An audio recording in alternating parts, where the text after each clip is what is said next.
Panalo po kami. Panalo kayo? 97 po yung ano namin.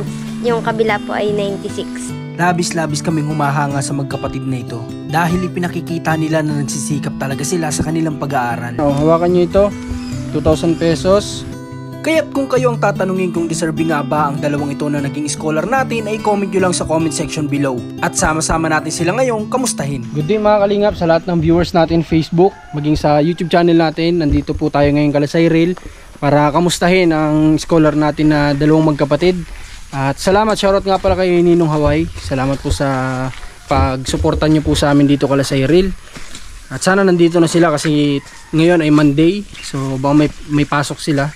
Pero 4:30 na yata mahigit. Baka nandito na rin. Grabe pong ulan. Kanina pa po kami basang-basa sa ulan. Pwede nang tugtugan ng basang-basa sa ulan. Cyril, magandang hapon. Magandang hapon po, Nay. Kay tatay, magandang hapon din. Ay, dito pala yung papa nila, Cyril, ngayon. Binabasok po. Mga natarangkaso po. Kaso, kamusta Cyril? Okay lang po. Ba't maaga yung uwi mo yata ngayon? Ano po, wala na po kami ginawa. Naglinis lang po, tsaka uwi. Naglinis na lang kayo. Kumusta yung pinaghandaan mo nung nakaraan na pang debate mo? Tapos na? Opo, panalo po kami. Panalo kayo? 97 po yung ano namin. Yung kabila po ay 96. Ay, Isa lang. grabe. Galing. So, yun yung pinaghandaan ni Cyril ng ilang araw mo yung ginawa? Ano po, isang araw lang po lahat ko na inano. Masayaw muna si Cyril. Oo. So, halos isang araw daw ni Cyril yung ginawa. Katulong yung ate niya. At success naman yung pinaghirapan ni Cyril na paghahanda doon sa debate na yun. Nanalo sila. So, good news ito kasi syempre nakikita natin yung mga scholar natin na talagang pinapatunayan nila na talagang deserving sila na gawing scholar dahil may pinagsisikapan nila yung pag-aaral nila. Okay, andito pala yung papa mo ngayon, ano? Opo. Si Shailene pala, may iba ko nasaan? Kasama po ni ate. Sa crossing po. Bakit anong ginagawa nila sa crossing? Ano po, nagkuha po ng padala ng asawa ni ate. Pamili po ng gatas. Okay. So, nagtatrabaho na nga pala yung asawa ng ate mo. Opo. Anong trabaho ba ng asawa ng ate mo? Ano po, yung nagdadrive po ng ano? Truck? Opo, yung O jeep o ano? truck po yata yun. Tracking? Opo. Okay, so tracking pala. So, at least nagpo-provide niya yung ano, no? Yung needs na yung needs ng baby ng ate mo, ano? Okay, kamusta naman yung pagpasok niyo? Maulan naman. Laging ganito yung panahon. Okay lang naman po. Paano kayo anong transportation niyo para hindi kayo mabasa? Ano po, minsan po ay pinapasakay po kami yung na daan po na Ng mga tricycle? Opo. Pinapasakay na lang kayo? Opo. Okay. So, kumustahin sana natin si Shailene ngayon, mga kalingkos. Yung nakaraan pagbisita natin dito, wala din si Shailene. At si Cyril lang yung nakausap natin, pero yun nga, wala pala dito. Kumusta pala yung ginawa niyong pawid? Ay, madami na rin po. Madami na kayo. Sinong nagtapos, di ba? Nung nadatnang kita dito? Si mama na po yung kasi po naggawa po ako nung reporting na andyan po nga po. Kaya si mama mo na yung nagtuloy. Opo. Marami-rami na ito, mga kalingkos. Tingnan natin. Ito, halika Cyril, sumama mo kami. Ito, Cyril.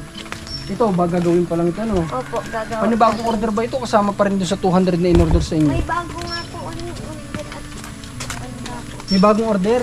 Ay, good news yun sa atin kasi pang dagdag yun. Siyempre, once na may trabaho sila, may income sila. Yun lang naman yun. O ito, ilan na itong nagawa nyo na ito? Ito yung nauna. Opo, 100 na yata po ito. 100 pieces na agad ito? May 100 na ito. 100 na nga po. 100 kasi bawat ganito, ilan ang bilang nito? 10 po. 10. Kasi pag ganun yung pagkakalagay. So, ibig sabihin, yan yung tanda nila. Ito, mga ilan na ito, bilangin nga natin. O, 10, 20, 30, 40, 50, 52. Tama ba? 62 yata. 62. Okay, 62. Mali ako. 62. So, 162. Ang kulang na lang nito sa unang order nila ay... Sige nga, ikaw nga sumagot sa Cyril kung magaling sa math. 162 ito lahat sa 200. Ilan na lang yung natitira? 162 to po. Ilan na lang natitira sa 200? Ano po? 38. Ayun, 38 na lang yung kulang dito para makumpleto nila. At magkano, ilan na naman yung order sa inyo na panibago? 50 po. 50 pieces. Magkano kapag ano, 500 pesos lang yan? Opo, 500 plus po. Oh, solid na rin yung trabaho, yung ano nila, yung pagod nila doon. Kasi magkano nga lang ang sahod ng mga nasa factory, provincial rate, magkano ngayon runs? Nasa 400. 460 pesos. Eh sila, hawak pa nila yung oras nila dito. Tapos, wala silang boss na sinusunod. Although, ang kailangan lang nilang i-rush o abutin is yung araw na kung kailan pipick upin. No? Oh, so, maganda talagang dito sa Bicol. May sipag ka lang, may diskarte ka lang, mabubuhay ka po dito. Yun nga lang, yung karamihan dito kasi parang wala ng pag-asa sa buhay. No, Cyril, karamihan dito sa atin na parang andun na lang sila sa bahay nila, hindi na umiisip ng ibang paraan para kumita ng pera. No, di kagaya nila, tinan nyo. Ito pa rin, diretso pa rin yung pagtatrabaho nila sa paggagawa ng pawid. Although natigil man yung sa palayan, meron pa din naman kahit pa paanong income. Ano, ay kamusta yung trabaho ni Papa mo? Okay naman po.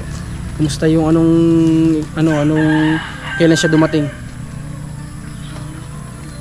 Bernes po. Bernes. Si Bernes. Okay, nung Biyernes. Opo. Okay. Ikaw ba, Cyril, anong lahi ka ba talaga at nahihirapan ka mag-Tagalog? Ha? Hindi ko O minsan lang nauutal ka sa Opo, mga nauutal po sa sa mga words. Opo. Okay. So, yun.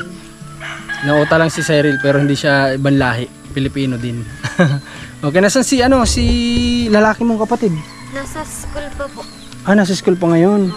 Okay. So tara dito. At umaambo na naman. Grabe po ang panahon talaga dito mga kalingap sa Bicol.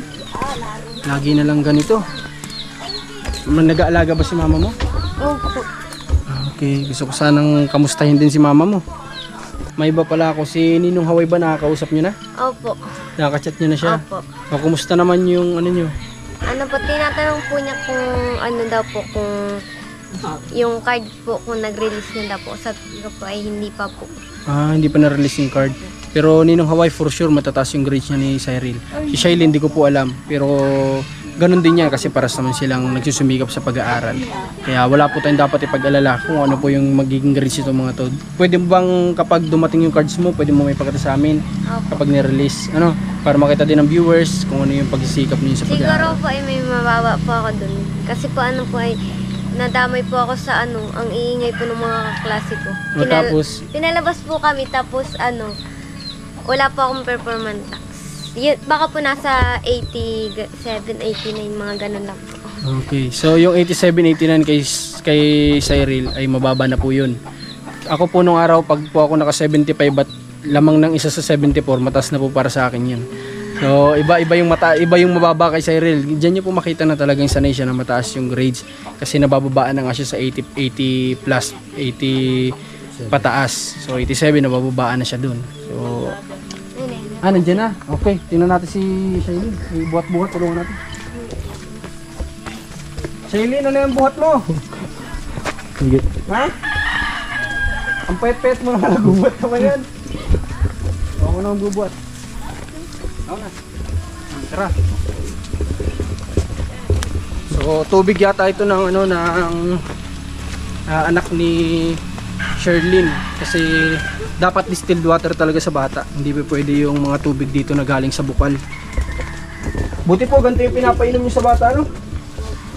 Kasi ganito po talaga dapat para ingat sa pagsakta ng Pero nung panahon ay pinakulog lang ang tubig. Nung araw daw sabi ni nanay, pinakulong tubig lang, ayos na. Ayos na. Pero ngayon, Kami, yung pers na yan. walang diaper, ano lang po, lampin, ano? Pin lang, araw-araw. Kaya ibang-iba na po nanay yung panahon ngayon, ano, nanay? Bagong generation ito ng tao. Kung kayo gayon, hindi ginaan, makakatipid kayo. Ay si nakakalakad na, may bracket yung paa mo ngayon. At least nakakapaglakad-lakad siya. Hindi yung naka-steady lang sa bahay. At least na-exercise kahit paano yung mga joint ng tuhod niya. Kumusta yung pag-aaral ni Shailene? Okay naman po. Okay naman. Nung nakaraan nakita ka namin doon, may mga kasama kang klase mo. Anong ginagawa niyo noon? Wala pa, nakapo lang po dun. Kala ko may activities kayo na gagawin, pinaghahandaan. Kumusta naman yung event? Okay. Nabanggit sa akin ni Cyril, sumali ka ba nung intrams?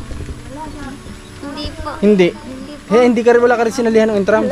Nag-ano lang, wala pa pong, ngayon pa lang pumaano ng intrams ngayon pong December 7. Ngayon pa lang, yung sports ngayon pa lang. Hindi po, ano po yung model, ay mga pageant po. Pageant, okay. So, kumusta yung Ano po, activities niya? Intermission po sila ng dance. Sumayaw ka sa, Shelly? Opo. Wow. Kumusta yung intermission mo? Okay naman. Masaya ka naman? Opo. At least nagagawa mo yung yung talent mo, no? Okay. Nung nakaraan kasi nagbisita ako dito, si Cyril lang, wala ka daw. Wala. Naglalayas ka daw, sabi niya. Oo. Nagpa-practice. Ay, nagpa-practice pala. Okay. So, ngayon, gusto ko sanang bigyan kayo ni Cyril ng pang-allowance din, no? Tapos, mag-ano kayo, mag-ano kayo ng load ng ganyan, ng internet, para din sa pag-aaral nyo, at para makontak nyo din si Ninong Hawaii. Ano? Kaya nga po, nag-ano po yung ma-video call sana po kasi po wala po akong load ay tsaka po yung SIM ko ay hindi na register na siya.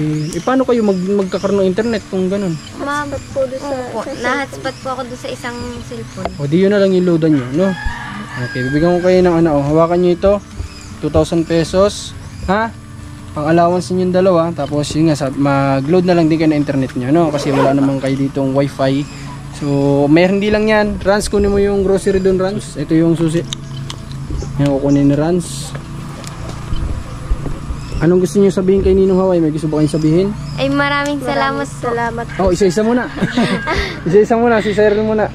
Maraming salamat po kay Ninong Hawaii po ninyo po. Sa pagbigay po sa amin ng ng groceries tsaka po pang allowance po.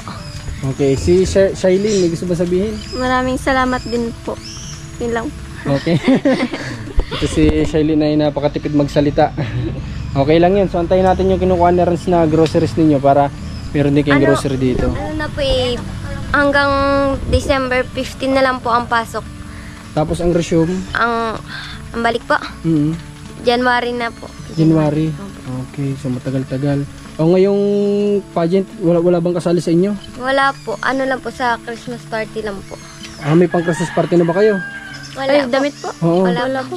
Wala pa? Wala po. Kung may mga sapatos na kayong gagamitin, wala pa rin? Wala. Ay, wala pa pala itong mga ito. Kailan bang Christmas party nyo? 14 daw po. 14? Okay, sige. Mahanap tayo ng barong. Tsaka na baka pwedeng nyo na lang gamitin. Okay. So, andito, may grocery dito. Rans, buksan mo yung grocery para makita natin kung anong laman yan. Baka may laman niyang gabi. Gulayin. Binigyan mo pa ng trabaho sila sa Cyril, ano?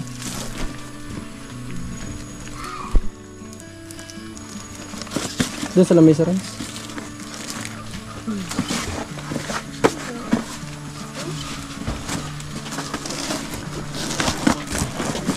Dito kayo, Cyril.